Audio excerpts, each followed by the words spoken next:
We should ask, when is a ceasefire not a ceasefire? Well, the answer is very simple: when it's called by Vladimir Putin, and when it's a mere piece of theatrical bargaining, when it's stage managed for foreign consumption.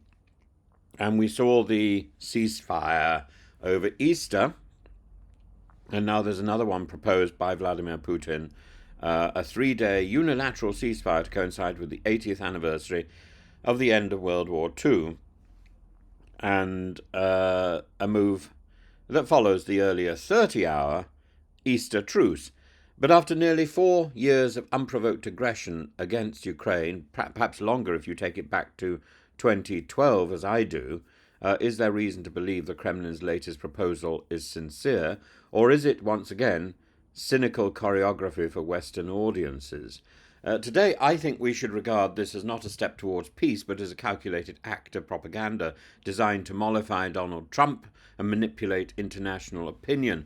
Putin's announcement of a ceasefire between May the 8th and May the 10th is framed around Russia's most sacred political event, Victory Day, commemorating the Soviet Union's defeat of Nazi Germany. It's an approach to history which may not be immediately recognized by historians in Britain. But Victory Day is not merely an historic date, it's a mythic pillar of Russian national identity, a spectacle of tanks, of flags, of triumphalist rhetoric.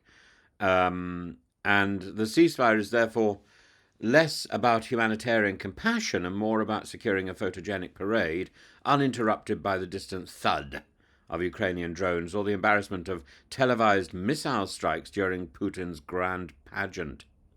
Moreover, this offer neatly mirrors the Kremlin's Easter truce, another brief and heavily violated pause which Ukraine claims Russia breached thousands of times. Victory Day demands an illusion of strength and control. Therefore, the ceasefire is less a military pause than a media strategy, a cynical attempt to present Russia as magnanimous while actually preparing for further escalation. Of course, in order to have the victory parade during May, Putin is going to have to call back some of the soldiers from the front. And that would mean, we have to pause the war while we have our parade. Ukraine's reaction has been withering.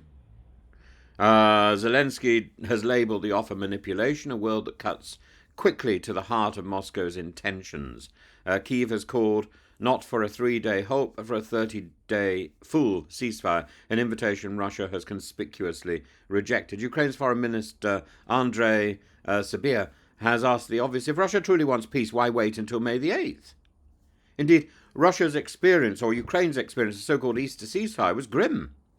Over 2,900 documented attacks during the 30-hour period. Shelling continued, drones prowled the skies, infantry launched assaults across the front, and therefore, from Ukraine's perspective, and from any rational analysis, the Kremlin's latest gesture is a Potemkin ceasefire, all facade, no substance, all frills, no knickers. President Trump, despite the rhetorical emphasis on securing peace, has shown visible frustration with Putin's tactics. On Truth Social, he questioned whether Putin even wants peace. Has shown visible frustration with Putin's attitude and has pointed to the continued missile strikes against civilians. Yet Washington's own strategy is now strained. The Trump administration has floated proposals effectively freezing the conflict along current lines, offering Russia de facto recognition of its territorial gains in return for an end to open hostilities.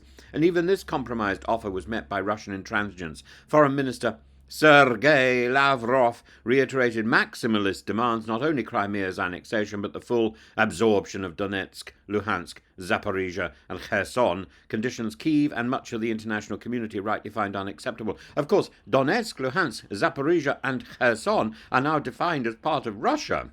So any attempt to surrender that, or any attempt to take that back, those oblasts, would be seen as an attack on the motherland and therefore justifying nuclear retaliation. So Trump's declared impatience is justified. Russia's ceasefire announcement is not progress, it's theatre meant to obscure the reality that the Kremlin is unwilling to negotiate seriously. There are several reasons to categorically view the May ceasefire as public relations, not policy. The timing, it coincides perfectly with Victory Day, not with any military logic or diplomatic breakthrough. The previous violations by Russia during the Easter truce undermines any claim of good faith.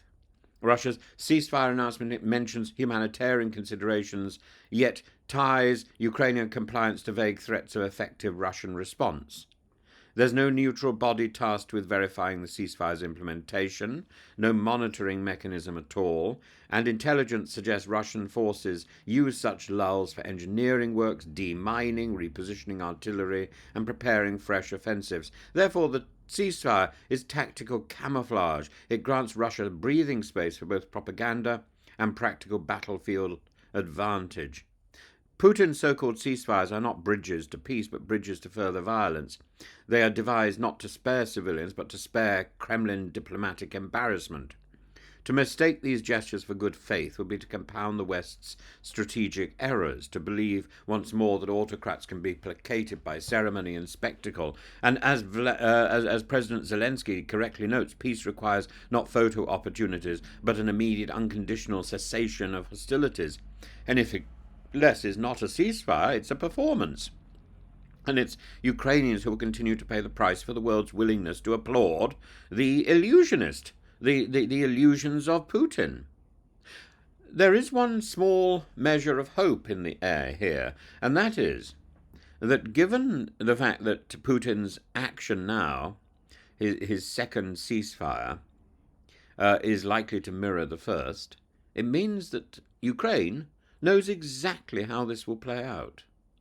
Ukraine, therefore, has a tactical advantage, and I trust it will be able to use it.